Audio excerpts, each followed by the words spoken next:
I pray at the lotus feet of Divine Mother, Shri Lalita Ambika, and at the lotus feet of my Divine Gurus. So, I've already spoken till 150 names of Shri Lalita Sahasranamam, 150 in the Stotram. Now, in this episode, we are going to speak on 151 till 160 in the Stotram, and these are actually the Namavalis from 791 till 861. This is what we are going to discuss on. Alright, I'll just begin with the 151.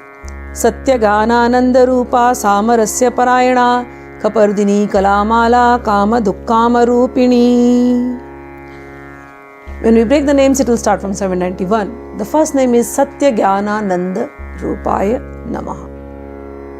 Very easy to understand. Satya, eternal truth. Jnana, eternal knowledge. Rupaya is form. She is the form of truth, knowledge and bliss. Satya Jnana Anand. Samarasya Pranaya Namaha. She is the Rasya or Samarasya. Sama means harmony. Harmony of all the different rasas or diversities.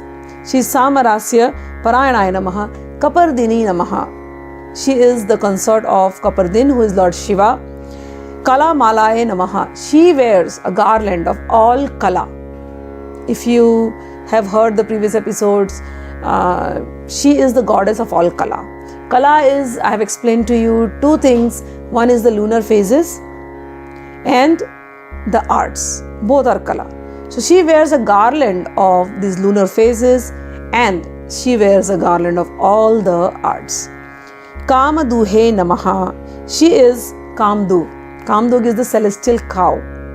A cow which can fulfill all your desires. Kama means desires. So she is the one who fulfills all your desires in the form of Kamaduha, or the wish yielding cow from heaven. Kamarupinya Namaha. She can assume any desire. Whatever desires get fulfilled, it's her. Kalanidhye Namaha. She is the treasure of all arts. Kavya Kalaya Namaha. She is poetry. She is the art. She is poetry. Rasagyaya Namaha. She is in the form of all the rasas. Rasas have many meanings to them. Like taste. Taste is a rasa. Joy. Joy is a rasa. Values. Values is a rasa. Rasa is a very subtle thing to explain. Like for example, I'll try to explain, say let's go to taste. If I ask you, can you explain me the taste of orange? Now when I say that orange, all of you will have a different orange in your mind. Some may have the navel orange, some may have the santra, some may have so many cuties. I mean, I'm mentioning all different names, but there are so many different type of oranges. Grapefruit is a kind of orange. Then there are softer oranges. There is Mosambi. This is an orange. So in the citrus family itself, there are so many oranges. So when I told you to describe me the taste of orange, first thing that will come to you, which orange? Anyways, let's take some simple orange, whatever is in your mind. Now try to describe me the taste. You will try to tell me, this is little tangy. I'm like what? Maybe somewhat sweet and sour. So I'll be like, okay, sweet and sour like what? Sweet like what? You'll try to find the taste, somewhat equivalent taste. Maybe like Fanta or some orange juice. But I haven't tasted orange, I haven't tasted Fanta, then how are you going to explain to me? Okay, this is sweet. So I'll be like, sweet like what? Like lemon water. But is lemon water equal to orange taste? No. This is sour. Like lemonade? No. Something different. See, the taste of orange, first of all, to find out which particular orange you're going to describe, then to describe the taste, tangier, sweeter, sour, everything together, it's so difficult to put it in words. So what do? You just take that particular orange and give it to me. I taste it, I know what the taste is. So that taste which you are tasting, but you are not able to describe, it can be only experienced. That taste is called joy, is called rasa. Similarly with joy, you may be happy seeing a mountain, and you come to me and I'll be like, can you describe me the mountain? What makes you so happy about the mountains? You're like, the mountain is so big. I'm like, so? The mountain is green. I'm like, yeah, the forest is also green. So? Oh, the mountain, it was very peaceful. I'm like, yeah, but it may not be as good as the ocean. Oh, I got lost in the mountain. People get lost in the metros too. See, the joy of the mountain. You visited a mountain, you had the joy, but if I ask you to describe me that joy, you will have to actually take me to that journey, show me those places, and then maybe I'll feel the joy. That joy is such a subtle thing that is called rasa. Then rasa of, say I'm a very truthful person. I take the pride in being truthful. And somebody might be like, you're such a stupid person being so truthful. You know, in this world, you have to live, when you live in this world, you have to lie sometimes. You can cheat at certain places. People talk all this. Some people might find joy in cheating. Some people might find the joy of pride in being truthful always. That rasa. That is such a subtle thing that is only experienced. You cannot explain it in words, but everyone experiences it. That is rasa. Similarly, when we are a devotee, we love Divine Mother. Every devotee loves Divine Mother in different forms, in their own way. For me, my mother is very personal. My Divine Mother is very personal. She has given me experiences which are very personal to me. And then I meet so many devotees all over the world, and when they talk about their experiences, I mean, they are experiencing their own joy, they are experiencing their own rasa with their relationship with Divine Mother, which is very subtle, which is very individual, which is very personal to each and every one of you. That subtle mother, that subtle joy, that subtle love, that subtle connection, that subtle relationship, that is rasa. I'm trying to get the right word, but rasa has no word. Rasa is an experience of love, experience of joy, experience of a taste. Rasa. So here it is saying Rasa Gyaya Namaha. Salutations to her who knows all the rasa. Rasa Shevadhye Namaha. She is the treasure of all rasa. Pushtai Namaha. She is full of vigor. Puratanaya Namaha. She is the most ancient, oldest. Pujyaya Namaha. She is the most worshipable. Pushkaraya Namaha. She is like a lotus. Pushkarekshanaya Namaha.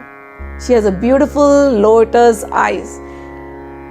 Even when you start the dhyana of Divine Mother, it is described, her eyes are described like lotus. I have spoken about lotus so many times. Lotus is very cold. It comes out of water. If somebody is having fever, if you take the lotus petals and you put it on their forehead, their fever subsides. Mother's eyes are like that, like lotus petals. When you look at her, we are all suffering. We are all having the fever of this world. But when I look at Mother's eyes, the fever of the world goes away. All the sufferings goes away. That's how beautiful her eyes are. Parasmay Jyotishay Namaha. She is the supreme light who is illuminating everything. Parasmay Dhamne Namaha. She is the final abode, the supreme destination. Paramanave Namaha. She is also the smallest particle, Paramanu. She is the atom, smaller than the atom. Om Paratparaya Namaha. She is the supermost being, superior to Brahma, Vishnu, Mahesh. Paratparaya Namaha. She is beyond whatever is seen and beyond whatever is unseen. Supreme. Pashahastaya Namaha. She holds a noose in her hand. That noose is what is binding everyone to the world. And that noose is what binds the devotees of the minds to her. Once our mind gets attached to her, the mind will not come back to the world again. That is the power of the noose that she holds in her hand. It's like a leash.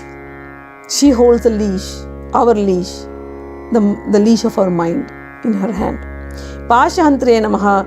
She is the one who cuts the bondage of the world. We are in suffering because we are too much into attachment with the world. But when we turn our minds towards her, we start sincerely chanting Lalita Sahasranam.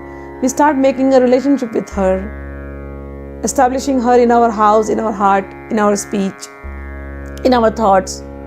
She sits on all our senses. And whatever is the cause of our problems or suffering, she just starts cutting it off.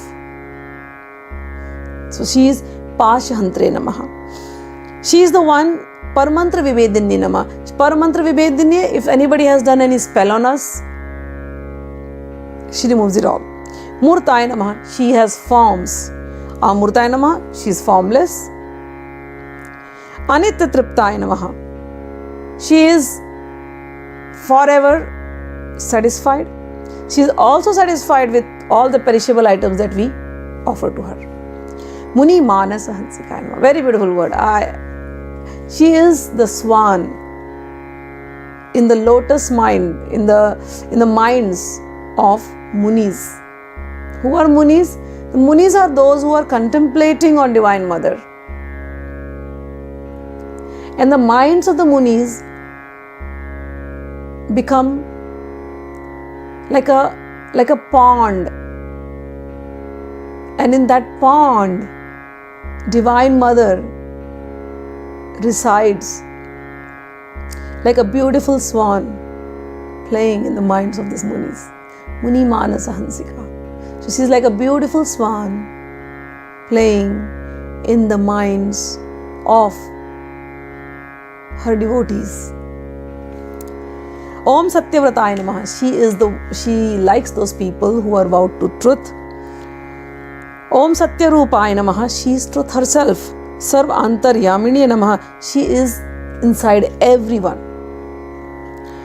Om Satya Namaha. She is the truth. Om Brahmaniye Namaha. Brahmani is the Shakti. She is the consort of Brahma also. She is the Shakti of Brahma. Brahmane Namaha. She is herself Brahma. Jananye Namaha. She is the creator. She is the mother of the entire universe. Bahurupaya Namaha. And she has taken various forms. Budharchitaya Namaha.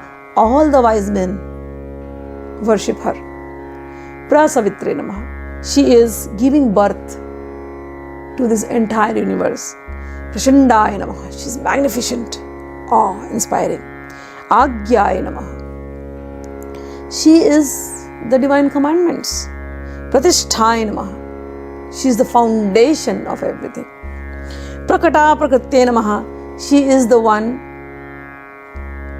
which is visible in this entire manifestation. Praneshware Namaha. She is the life force. See how subtle they are going in everything. These mantras are so powerful. They are so meditative. We chant it mindlessly, but every mantra, when I'm saying, it's so powerful. It can just connect with you like this. If you practice it sincerely, if you focus on the meanings, if you start meditating on it, I mean, she's there all the time. She's there with you. The moment I say Praneshwari, she's my life force. What can I be without her presence? If she's there, I'm there. If she's not there, I'm not there. She's the life force. I'm breathing because of her. I'm speaking because of her. I'm seeing because of her. I'm enjoying because of her. I'm enjoying different rasas because of her. She is the life force. She is the foundation. She is everything. When I chant these mantras, her presence just becomes manifest.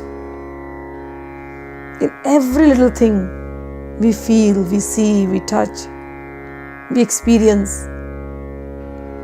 Even the positives, the negatives, the good, the bad, everything.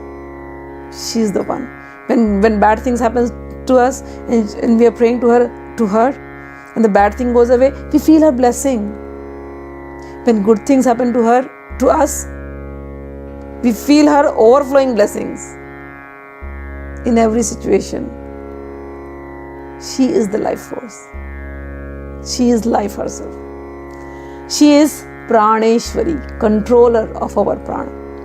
Pranadatre Namah, she gives us life. One, she brought us to birth. Second, whenever we are brought down by situations, we need that extra source, that extra strength, that extra power to fight. That prana, she is the one. Pranadatre Namah, she infuses us with that strength, with that extra life force. Panchashat Pita Rupinye Namaha. Panchashat Pita, there are 51 matrikas, speech, or the alphabets in Sanskrit. She is the one who is in all these alphabets, 50 alphabets. Om Vishanklaya Namaha. She is continuous. She is not fettered. Viviktasthaya Namaha. She lives in the hearts of her devotees and in different sacred spots, hidden. Veera Matre Namaha. All those who are Veera, heroic. Heroic does not only mean that one who is going and fighting on the battlefield. Heroic also means who takes time from his daily work and devotes time to worship Mother. We are all so tied up in our routine. When we talk to people, they're like, we don't have time to even, remember God. We are so stuck. But if somebody makes that attempt to fight against all odds and yet sit and chant Lalita Sahasranama, that person is also heroic. Veera Matre Namaha. Those who are strongly doing their sadhanas, sincerely doing their sadhanas, they are all Veeras. Veera Matre Namaha. She is the mother of all these Veeras. Om Vyat Prasuve Namaha. She is the one who has created this entire universe with the element called V. Vyat. Mukundaya Namaha. She is the one who bestows liberation. Mukunda means the one who bestows liberation.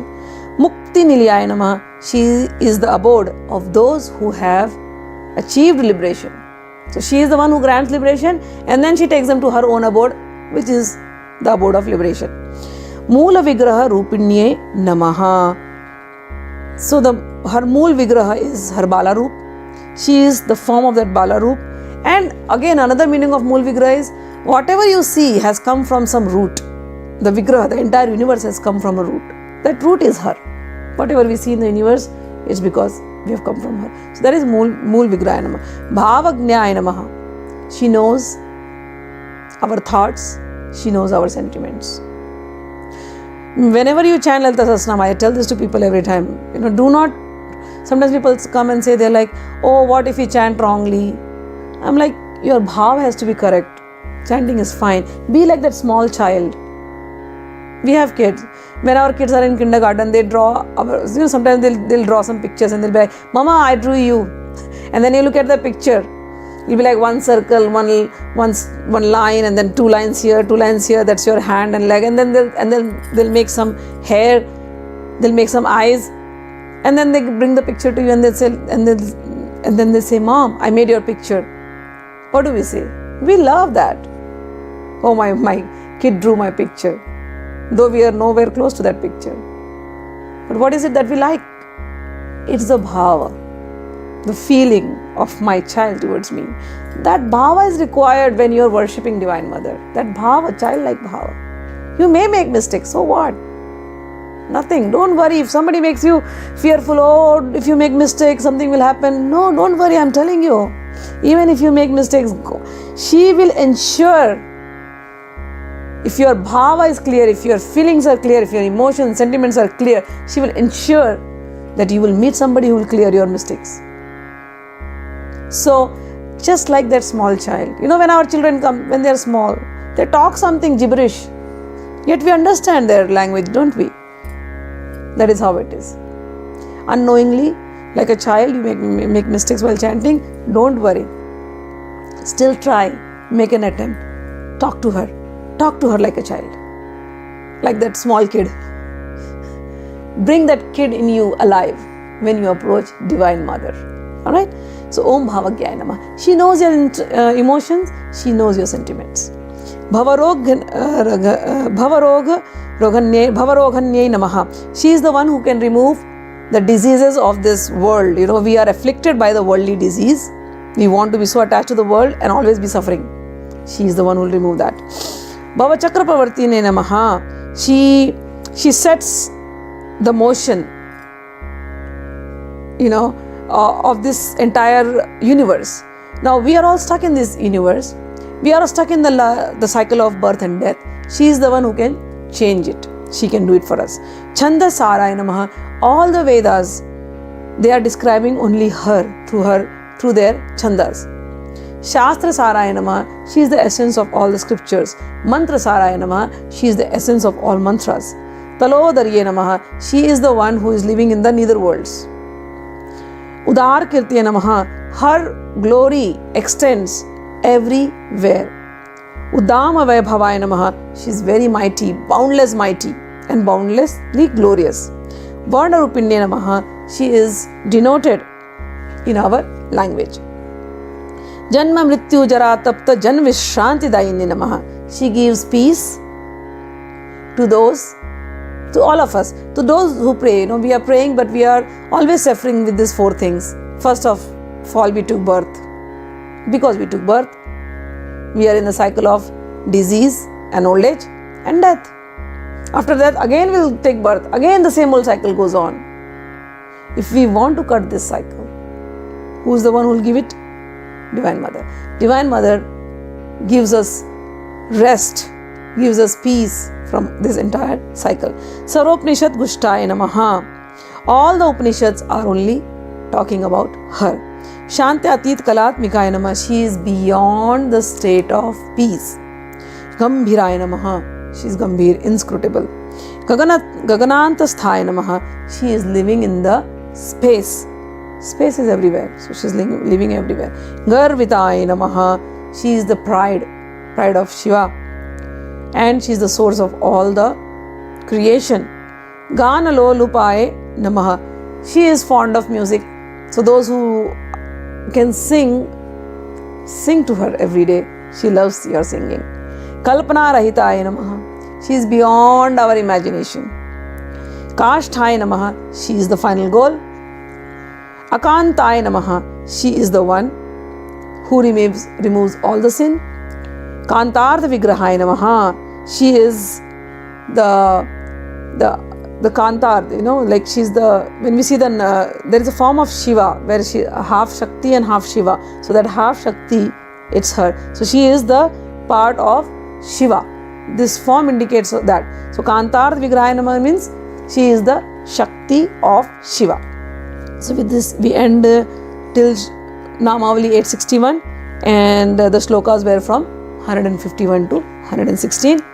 I sincerely request you all, pray at your feet that as soon as possible, start chanting Lalita Sahasranam and make your life peaceful and happier. Jai Ma.